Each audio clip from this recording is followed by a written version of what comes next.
vous êtes connectés via ce webinaire-là. Merci et aujourd'hui, on va parler de femmes entrepreneurs dans les domaines où on ne les attend pas, notamment dans le bâtiment, dans le transport et dans l'agriculture. Aujourd'hui, je suis en compagnie de 3 acteurs dans ces 3 différents domaines, notamment, la CAPEB, l'ADR et une, chef d'entreprise dans le VTC. Donc, avant qu'on commence les présentations, est-ce que vous pouvez nous dire, d'où vous nous écrivez et où vous en êtes par rapport à votre, projet de création ou si vous êtes déjà entrepreneur? Vous pouvez l'écrire dans le chat.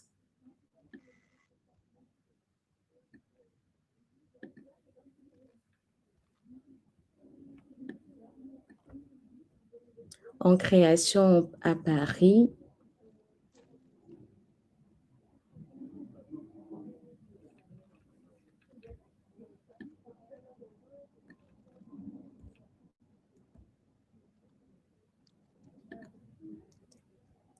On est à 41 participants. Il y a beaucoup de personnes en création. Bonjour.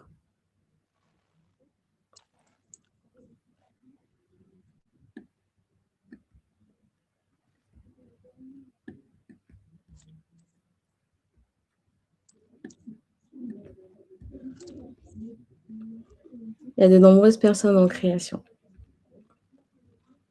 De Lyon. Il y a beaucoup de personnes de Lyon.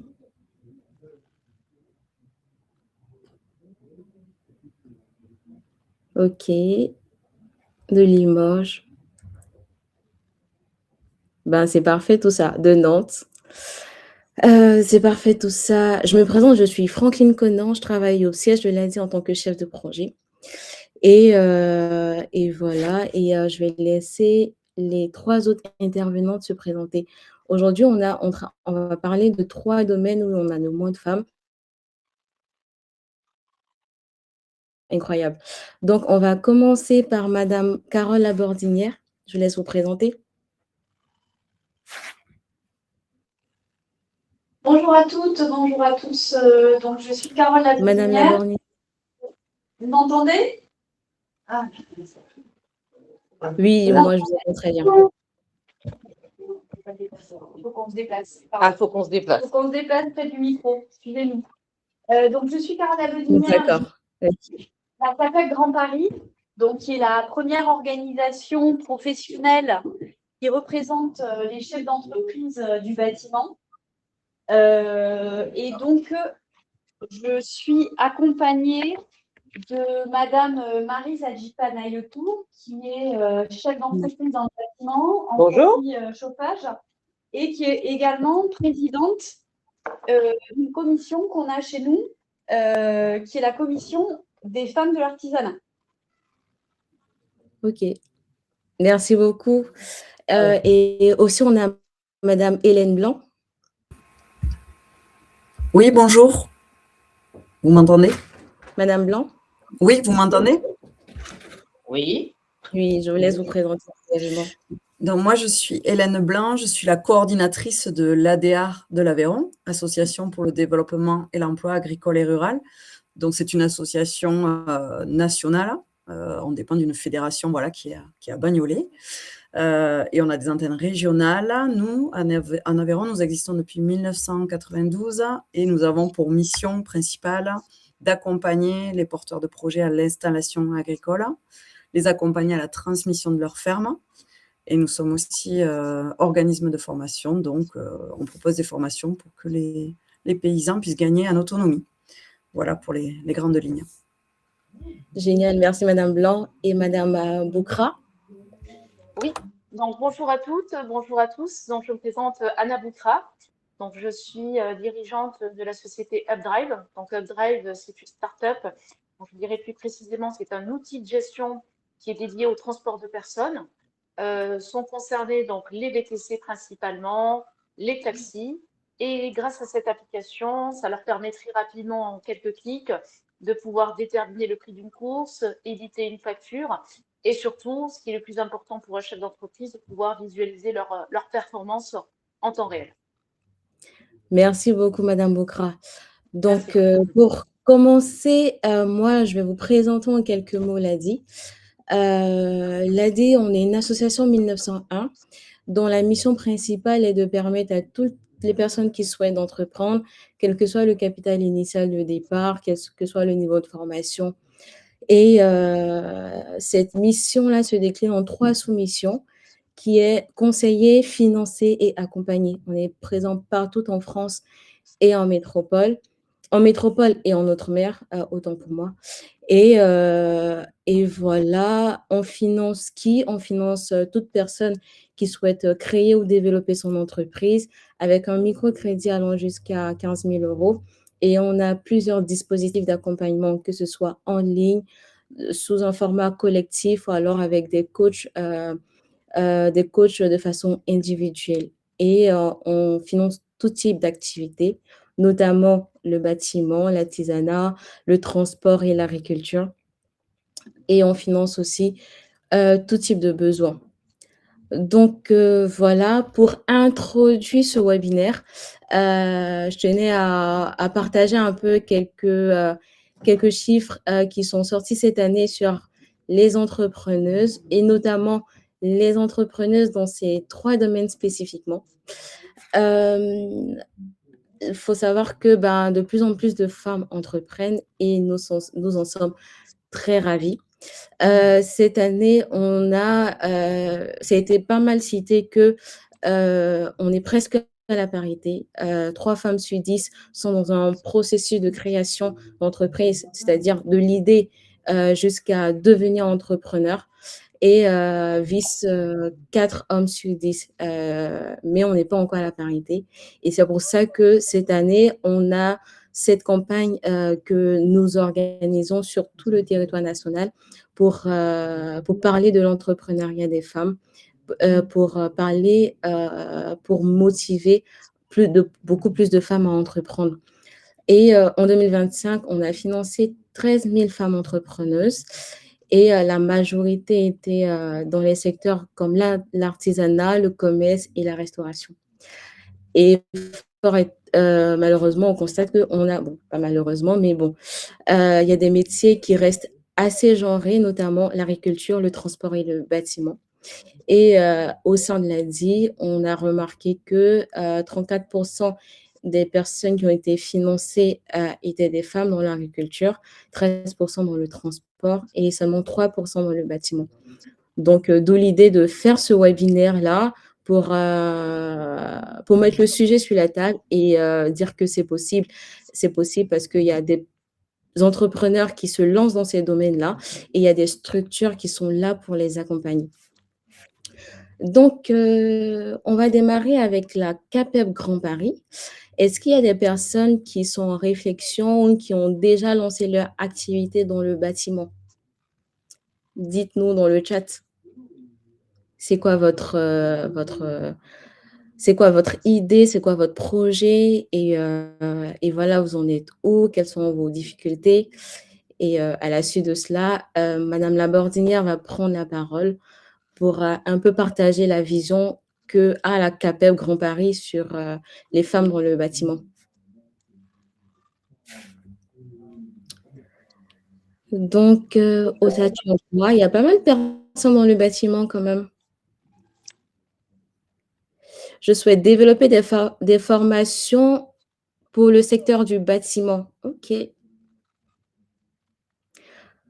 En réflexion, mais plutôt la partie plombier, chauffagiste. OK. Bureau d'études dans le patrimoine bâtiment ancien. C'est intéressant les témoignages parce qu'en fait, c'est un des points qu'on va développer avec Maryse. Le bâtiment, vous avez plusieurs possibilités.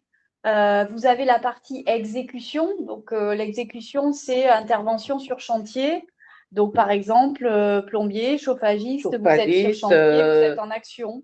Voilà, il y a beaucoup de peintres aussi, mais bon, là, etc. Mais après, vous avez aussi la partie bureau d'études qui est évoquée par une des parties, une des personnes qui s'est connectée. Vous avez différents bureaux d'études qu'on appelle souvent assistance à maîtrise d'ouvrage, mais sur différents sujets. Ça va être sur le patrimoine ancien, ça peut être sur la partie structure, ça peut être sur la partie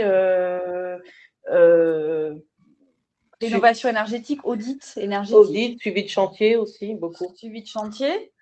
Vous avez donc la partie ensuite plutôt commerciale, parce que dans des boîtes de plus en plus, il y a des personnes qui sont spécialisées, alors boîtes plus ou moins grandes, des personnes qui sont spécialisées qu'on appelle des ingénieurs, des chargés d'affaires, pour répondre à des appels d'offres et prendre contact avec les clients, négocier le devis en lien avec l'équipe technique.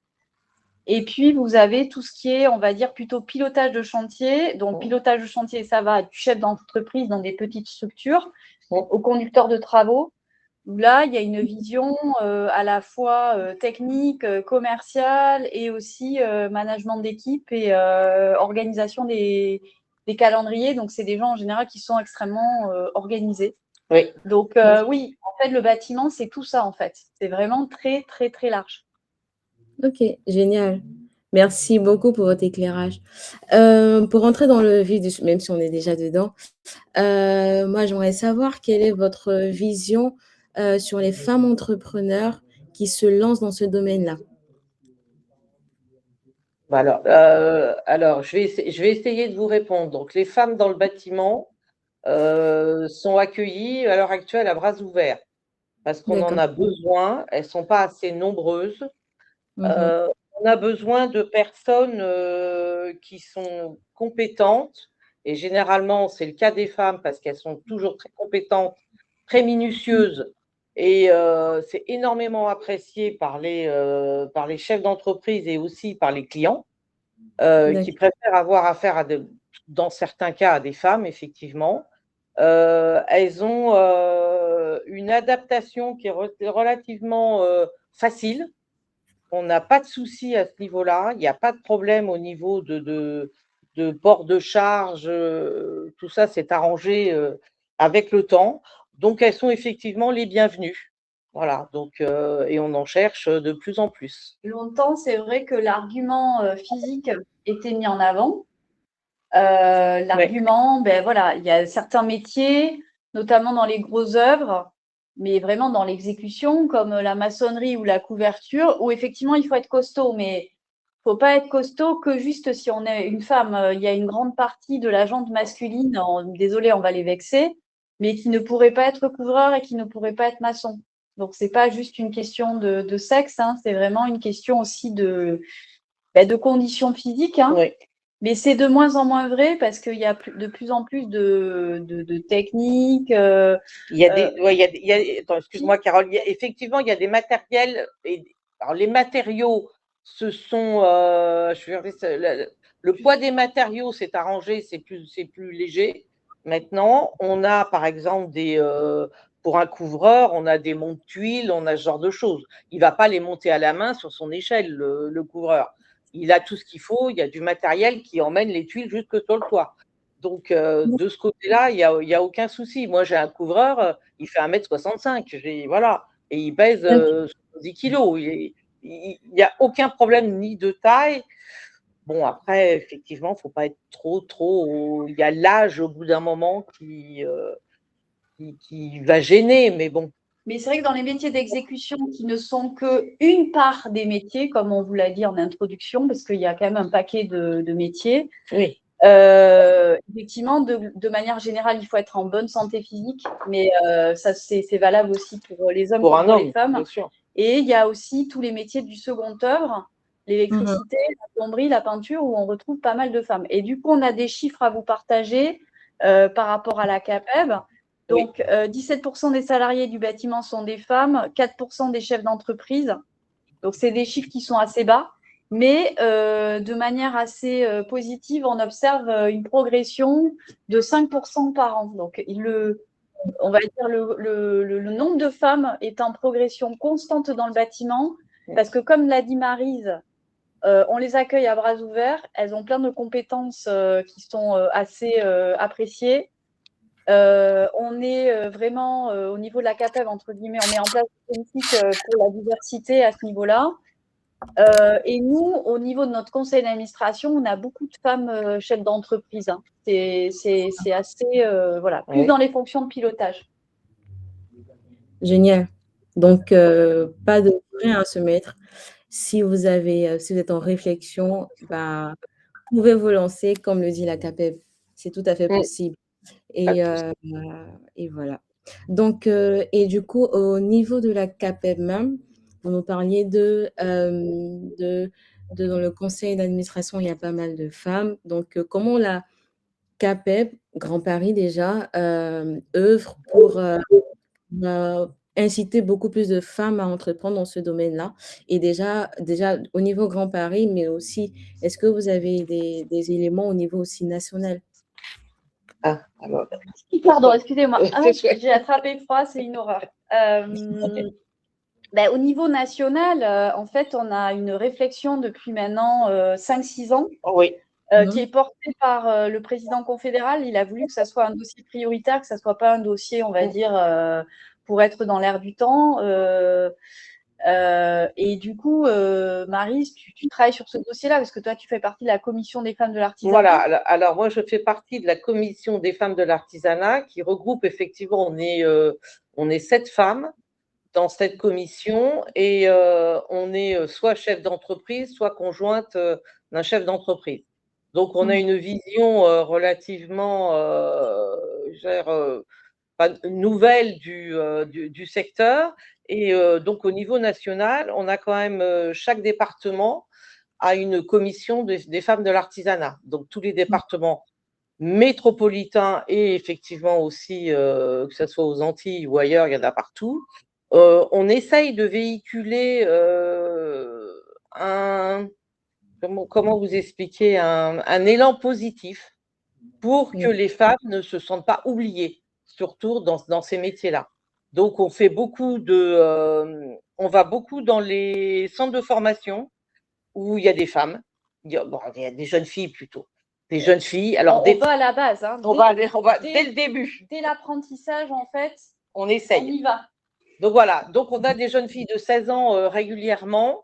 Après, ça passe un cap. On a des jeunes femmes d'un peu plus de 20 ans qui sont en reconversion, qui ont fait un autre métier et qui s'aperçoivent au bout d'un moment que ce n'est pas ce qu'elles voulaient. Donc, elles changent. On a des métallières, des serrurières, des peintres, des plombières, je vous mets tout au féminin, évidemment, et qui généralement ont trouvé leur voie.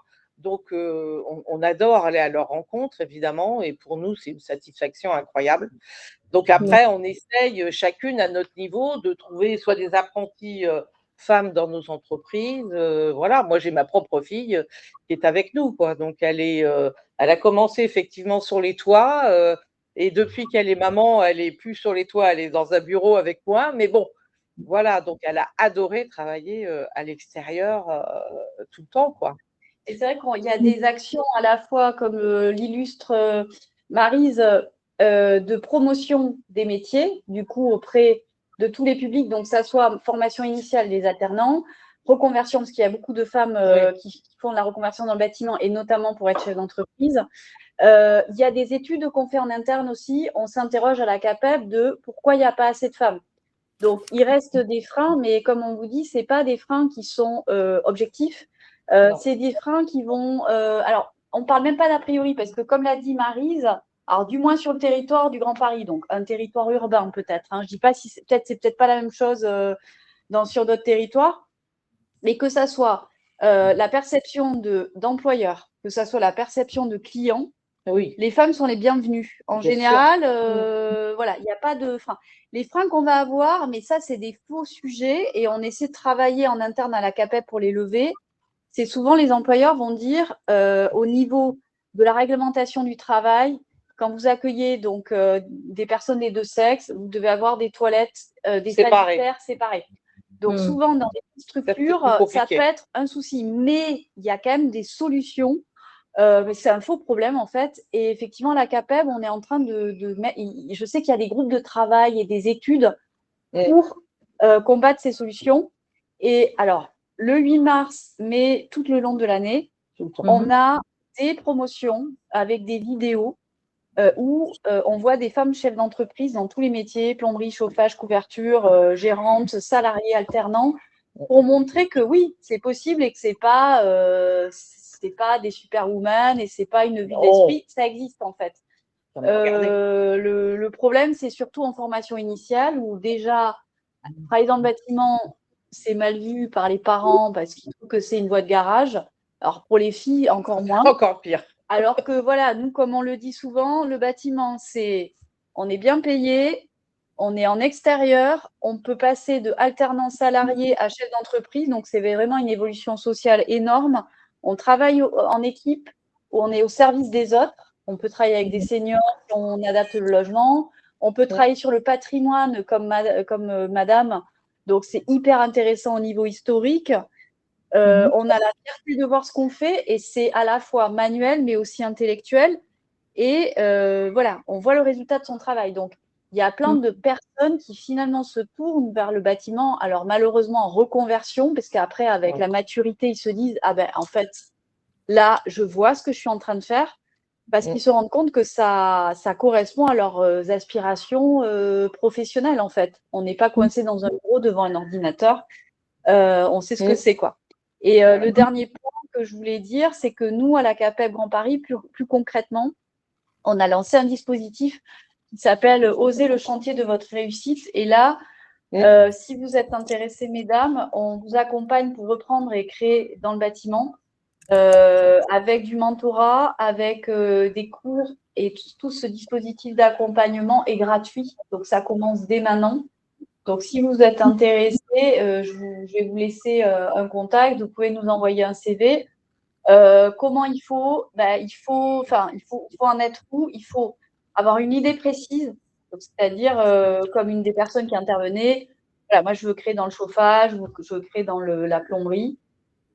On peut être déjà immatriculé, mais pas depuis longtemps, depuis moins d'1 an. Il faut que ça soit dans les codes APE bâtiment. Et il faut que vous soyez sur le territoire de l'Île-de-France. Donc, désolé pour les personnes qui ne sont pas d'Île-de-France. Nous, c'est un dispositif qu'on fait en Île-de-France, mais j'imagine qu'il y a d'autres dispositifs équivalents. Et dans ces cas-là, il faut que vous vous adressiez au CAPEB local, parce qu'il y a une CAPEB par département. Dans chaque département. OK, donc ça voilà. se trouve facilement. Voilà. Okay. Merci beaucoup. Mais en tout cas, s'il y a pas, si c'est pas possible à Paris, ça sera possible ailleurs. Donc, encore une fois, n'hésitez pas à prendre contact avec d'autres CAPEB. Et aussi, il y a des réseaux qui existent, spécialement pour les femmes qui entreprennent dans le bâtiment, notamment Bâtiment. Et j'avais aussi en tête les fabricoleuses pour les personnes qui sont du côté de Marseille. Donc, voilà. Oui, Est-ce que vous avez, côté CAPEB, un conseil pour les personnes qui souhaitent se lancer? Faut foncer. Faut y aller. Oui. Faut foncer. Faut pas avoir peur d'y aller. Non, c'est le seul conseil.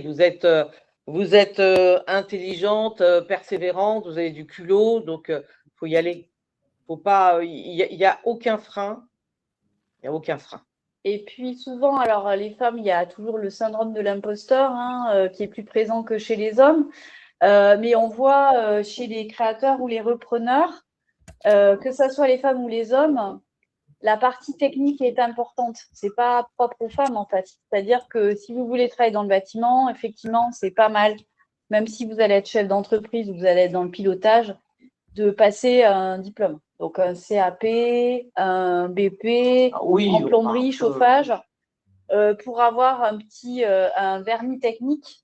Parce qu'après, si vous allez encadrer une équipe, effectivement, c'est toujours bien de pouvoir parler le même langage. Mais ça, voilà, c'est vrai pour les femmes, c'est vrai pour les hommes. Oui, parce qu'il y a des circuits qui sont un peu raccourcis. Il suffit qu'on ait déjà un diplôme ailleurs, donc ça prend moins de temps quand on est en reconversion quand même. Ouais, il vous enlève toute la partie en fait français, la partie théorique, elle est virée.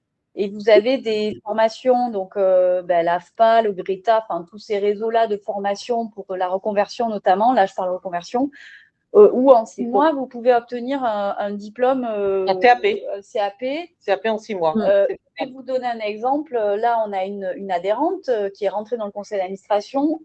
Madame Perra, Oui. elle est serrurière, elle fait de l'intervention, c'est une des meilleures serrurières de Paris. On a aussi il y a meilleure gazière de Paris aussi. Exactement. La meilleure chauffagiste de Paris. Dans le conseil d'administration, nous m'ont dit que c'est une femme, elle s'appelle Janine Adam. Janine, si tu nous écoutes.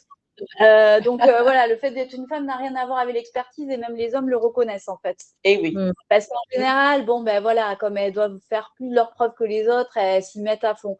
Mais là, voilà, cette personne dont je vous parle qui était serrurière, qui est serrurière maintenant et chef d'entreprise, elle était commerciale, elle vendait justement des serrures, du matériel en serrurerie. Elle s'est dit, ben, finalement, je veux monter ma boîte.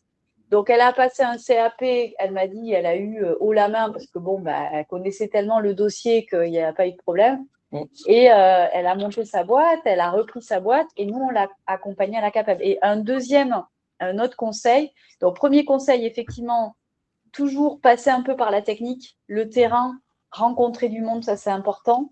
Et deuxième conseil, rejoindre une organisation professionnelle. Donc, nous, la CAPEB, on est une organisation professionnelle pour faire du réseau. Ne restez pas seul, ça c'est hyper important. Pour s'en sortir, il faut sortir. Ça, c'est vraiment la formule. Donc, ça veut dire, si vous rejoignez une organisation comme la CAPEB, bah, vous rejoignez 1800 chefs d'entreprise du bâtiment. Et c'est autant de mentors, autant de contacts business, autant de gens avec lesquels travailler, etc. Oui, et ça, c'est hyper important. C'est un réseau d'entraide qui est très, très important. Voilà. Et puis, on peut vous aider justement en tant que femme aussi à sortir de certaines postures. Mais on parle des femmes, ça peut être les jeunes. Enfin, par exemple, on a constaté, on en parlait avec Maryse, que souvent dans les études, et on ne sait pas pourquoi ils sont en train de creuser, les femmes sont plus prudentes, elles investissent moins, elles font moins appel aux prêts, à des prêts en fait, que les hommes pour investir dans l'entreprise. Alors peut-être parce qu'elles sont plus prudentes, mais parfois c'est pas. On est peut-être meilleurs gestionnaires que les hommes. Voilà. C'est vrai que ça va peut-être les vexer aussi, mais bon. On a l'habitude de gérer un budget familial, la maison déjà à la base. Un mari, des enfants, généralement. Donc, on nous met une entreprise dans les mains, et ben, on gère exactement de la même façon. Et très prudente. Moi, je ne vais pas aller je ne vais pas dépenser, même si j'ai de l'argent sur le compte de la boîte, je ne vais pas m'amuser à le balancer à droite à gauche. Voilà. Moi, je fais plutôt de la petite fourmi. Je garde tout. Mais voilà, mais après, pour se développer, pour acheter du matériel, oui, ça on peut. Il faut aussi parfois faire des prêts. Bon, il y a l'ADI qui peut vous aider, il y a d'autres prêts qui existent aussi, prêts bancaires, le prêt de la BPI, on a des solutions comme Corofi, etc. Et là aussi, à la CAPEB, on peut vous aider à avoir toutes ces infos que si vous restez seul, vous n'aurez pas en fait. Mais c'est important. Là, déjà, ce matin, vous êtes là, vous participez au webinaire, vous êtes dans le réseau de l'ADI, c'est déjà une super bonne démarche. Voilà, continuez. Merci beaucoup. Il y a une dernière personne qui parlait de crédibilité. Moi, je vais répondre pour répéter le mot d'ordre de notre entrepreneur, oser. Même si vous avez en face des personnes qui ne vous sont pas crédibles, vous êtes dans le domaine, continuez à oser, continuez à entreprendre dans ces domaines-là. Et comme le disait la CAPEB, on vous y attend. Exactement. Merci beaucoup. Brièvement, Aladi, comme je vous disais, on a financé des personnes dans ce domaine-là, comme Laura Munisière, qui a témoigné que c'est possible et il y a une plus-value en tant que femme entrepreneur dans ce domaine-là. Donc, voilà, ne vous mettez pas de barrière et lancez-vous dans ce domaine. Maintenant, on va aller dans le domaine de l'agriculture avec Madame Blanc. Madame Blanc, vous êtes là? Oui. Donc, avant de lancer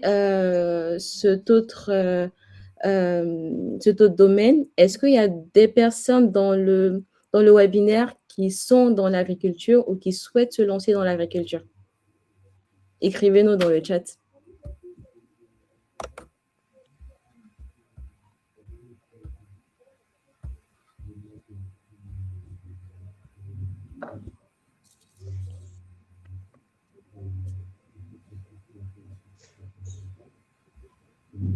Il y a des personnes qui écrivent, on attend un peu.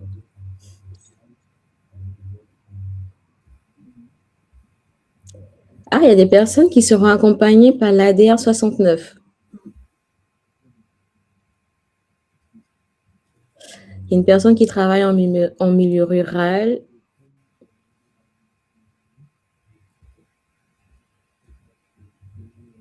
Et qui souhaite aider les agriculteurs sur le volet informatique. Mais c'est déjà très bien. Du coup, on va commencer cette seconde partie sur l'agriculture. Même question pour vous, Madame Blanc. Quelle est votre vision en tant qu'ADR du 12 sur les femmes entrepreneuses qui se lancent ou qui sont déjà installées dans ce domaine-là? Alors nous, dans notre réseau, on accompagne beaucoup de femmes. Pour l'Aveyron, c'est 54% de femmes accompagnées. Donc, on voit que c'est un milieu qui attire parce que y a le contact de la nature, ça peut être très varié, l'élevage, il y a la commercialisation, enfin, il y a plein d'aspects qui en font des métiers riches et intéressants.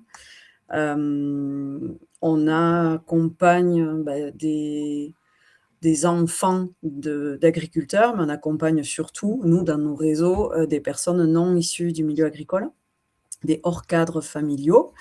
Et là, il y a tout à découvrir, en fait.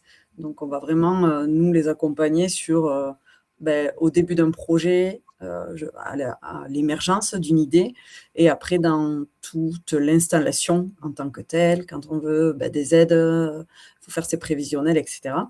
Donc, on est là un peu, nous, tout le long du parcours, et même après, puisqu'on soutient un groupe de femmes paysannes qui s'appelle les Travailleuses de la Terre. Donc, il y en a pas mal dans les départements, des groupes un peu informels de paysannes qui se retrouvent pour partager leurs difficultés. Et voilà, nous, on essaye de les soutenir parce qu'on se rend compte, je ne sais pas si je le dis là, mais il y a quand même des grosses difficultés. Elles font face à beaucoup de bâtons dans les roues, que ce soit au niveau du sexisme ordinaire, vraiment, dans leur métier, des problèmes d'ergonomie sur l'adaptabilité des postes, l'accession au foncier pour avoir des terres, le fait de ne pas être crédibilisé auprès des partenaires, des fournisseurs, des banques. Donc, elles ont vraiment un chemin compliqué pour arriver à être pleinement installées dans leur métier agricole, quoi. Ok. C'est des freins qui existent en général dans l'entrepreneuriat des femmes, mais c'est beaucoup plus spécifique dans ces domaines-là, d'où la rareté des femmes entrepreneuses dans ces domaines-là. Et du coup, ce genre de structure comme l'ADR ou d'autres réseaux existent pour aider à se sentir beaucoup plus crédible, à gagner en confiance pour se lancer dans ces domaines-là. Et une autre question, quel est le conseil que vous donnez pour des personnes qui souhaitent se lancer dans ce domaine-là? Nous, on leur conseille vraiment déjà de maîtriser, nos accompagnements prônent ça, vraiment d'avoir la maîtrise de toute leur entreprise, de comprendre toutes les choses, de ne pas déléguer forcément, par exemple, la comptabilité, d'être vraiment en mesure de maîtriser, de comprendre tous les éléments, de faire réseau, que ce soit sur des réseaux de partage de matériel avec les CUMA, par exemple, que ce soit pour faire sa comptabilité avec des associations comme les AFOG qui existent, où on fait à plusieurs le travail de comptabilité. D'être dans un maximum de réseaux et de se lier au territoire ça facilite toujours les choses, que ce soit pour la commercialisation, pour l'entraide. Voilà, nous, on va les accompagner dans ce sens-là, de surtout pas être seuls. Mais la CAPEB a dit la même chose, mais je pense que c'est vraiment pour tenir dans la durée et franchir un peu toutes ces étapes compliquées qu'il peut y avoir à l'installation et au démarrage. Il faut vraiment être entouré. Bien sûr. Sachant que en 2022, l'ADIA a fait une étude sur les freins et l'entourage, c'est très important. Et ça fait partie des freins pour créer et se développer. Et lorsqu'on est bien entouré, on réussit mieux. Donc, n'hésitez pas. Encore une fois, c'est le même mot d'ordre. Si vous souhaitez créer dans ce domaine-là, n'hésitez pas à vous lancer. Et si vous y êtes déjà, entourez-vous. Et il y a des réseaux qui existent, il y a des structures qui existent pour vous accompagner dans cette démarche-là. Donc voilà. Et là, moi, je vous partage le portrait d'une agricultrice. Vous pouvez retrouver son portrait sur le site de l'ADI, qui a fait un partage de témoignages sur la création de son entreprise. Elle a eu des doutes, mais elle est maintenant installée dans ce domaine-là, donc c'est tout à fait possible. Donc, on va pas se mettre des freins, on va se lancer dans la création de l'entreprise qu'on souhaite, notamment dans l'agriculture.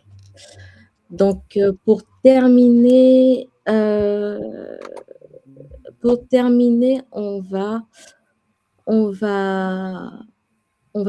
passer à la troisième partie qui est le transport avec Madame Boukra. Madame Boukra? Ouais, vous m'entendez? Oui, je vous entends. Est-ce qu'il y a des personnes qui sont connectées et qui entreprennent ou qui souhaitent entreprendre dans les transports, VTC, taxi, transport de particuliers? Écrivez-nous dans le chat et dites-nous votre projet ou votre entreprise, où vous en êtes par rapport à votre entreprise.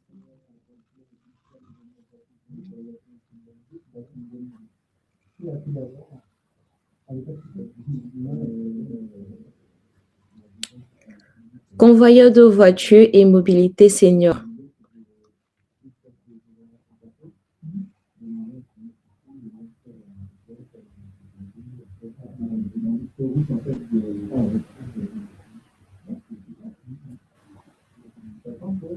Il y a des personnes qui sont en train d'écrire. Très bien.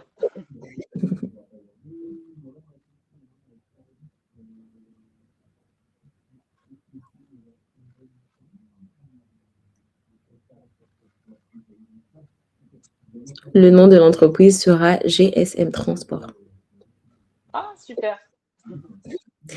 Il y a Sylvie, location de remorque, frigo. Je suis en train de faire mon jumping, je ne sais pas c'est quoi. Parler du business. Ah, ton business plan. Et il y a une personne qui souhaite se lancer dans le taxi.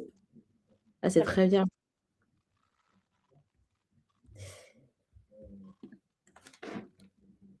Génial. Donc, on va démarrer cette dernière partie. Alors, Madame Boukra, vous qui êtes entrepreneuse dans ce secteur-là et qui accompagnez les chauffeurs VTC dans ce domaine, quelle est votre vision des femmes qui entreprennent dans ce domaine? Alors, je dirais, là, malgré une progression, je dirais, ces dernières années, je dirais, les femmes restent quand même encore sous-représentées dans le secteur du transport, hein, et là, notamment dans les métiers du VTC ou taxi. Je dirais qu'après avoir accompagné plus de 40 000 candidats à l'examen VTC, puisque j'ai 2 casquettes, donc je suis formatrice auprès des organismes de formation, donc je prépare et je forme tous les candidats à l'examen VTC. Et c'est de ce constat que j'ai développé cette solution, cette application qui permet dans la continuité à ces chauffeurs de pouvoir avoir un vrai outil de gestion. Je dirais qu'aujourd'hui, que ces femmes représentent quand même une minorité dans le secteur, dans ce secteur-là. Anna, Oui, Anna, vous m'entendez? Oui. il y a des personnes qui ont écrit qu'ils vous entendent assez bas. Peut-être Ah, c'est rapprocher bon. le micro. D'accord. Et là, vous m'entendez ou pas? Est-ce que vous m'entendez parfaitement? Oui, c'est mieux. Ah, super. Donc, je disais que les principaux freins sont souvent surtout le manque de confiance, les contraintes liées à la sécurité.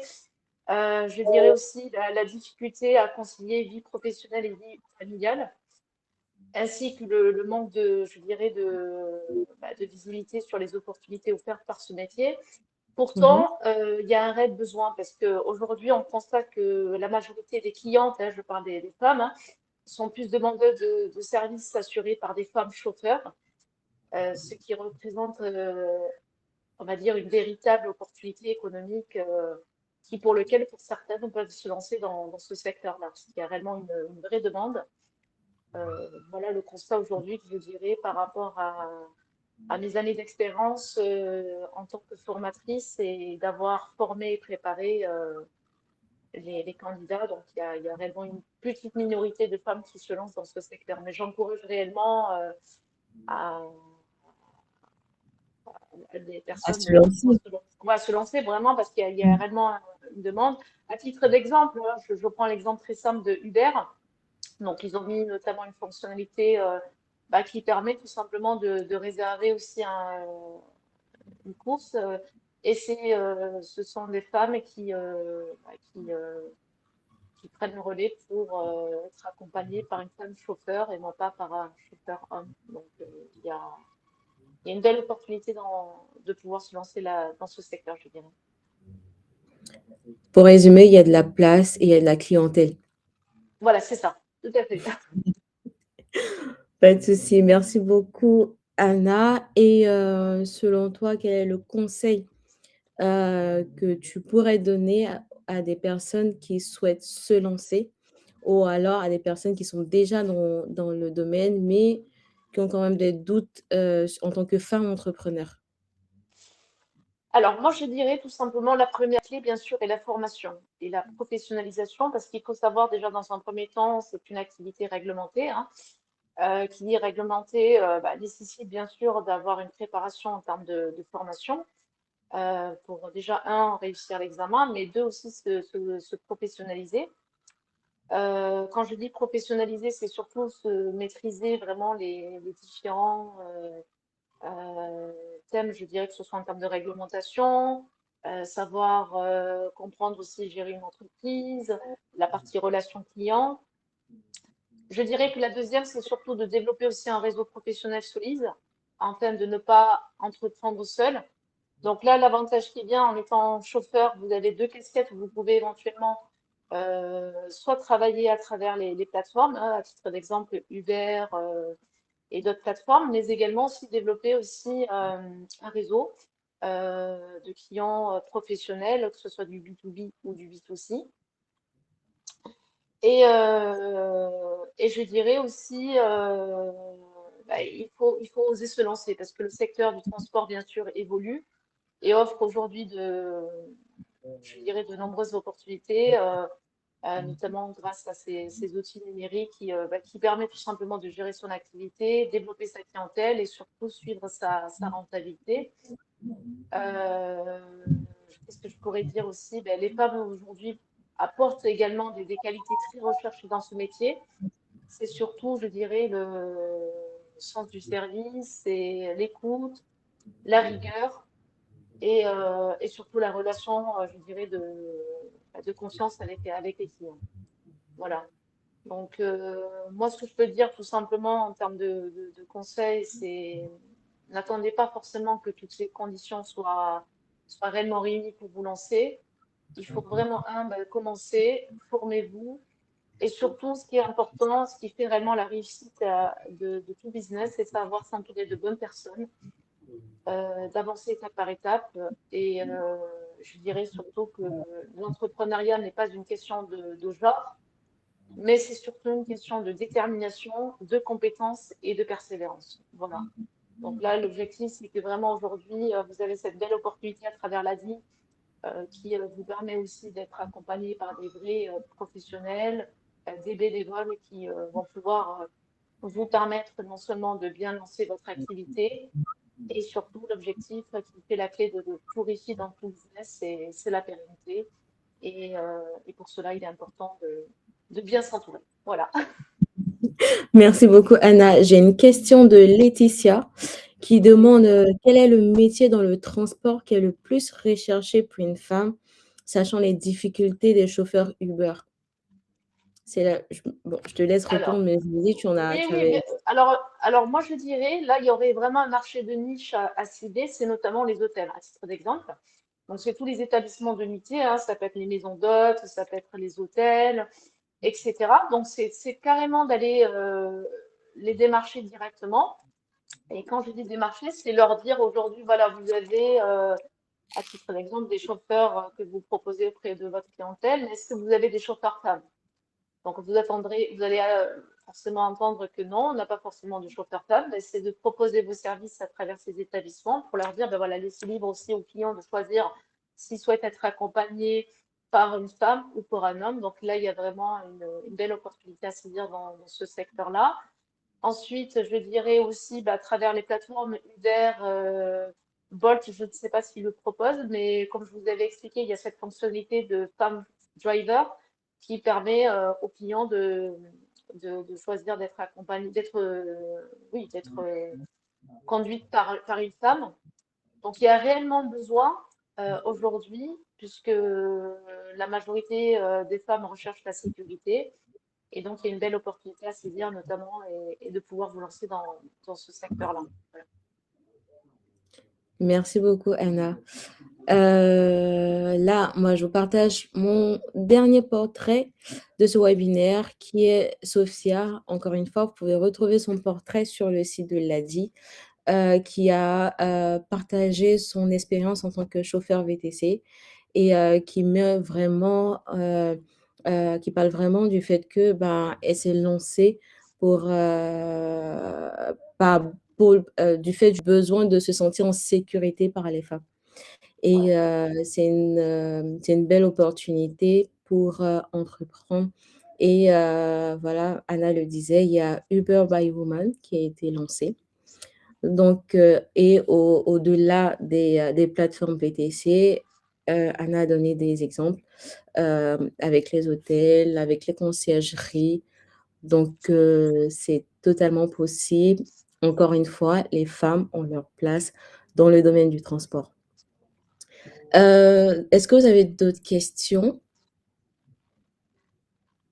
pour la CAPEB, pour UpDrive ou alors pour l'ADR?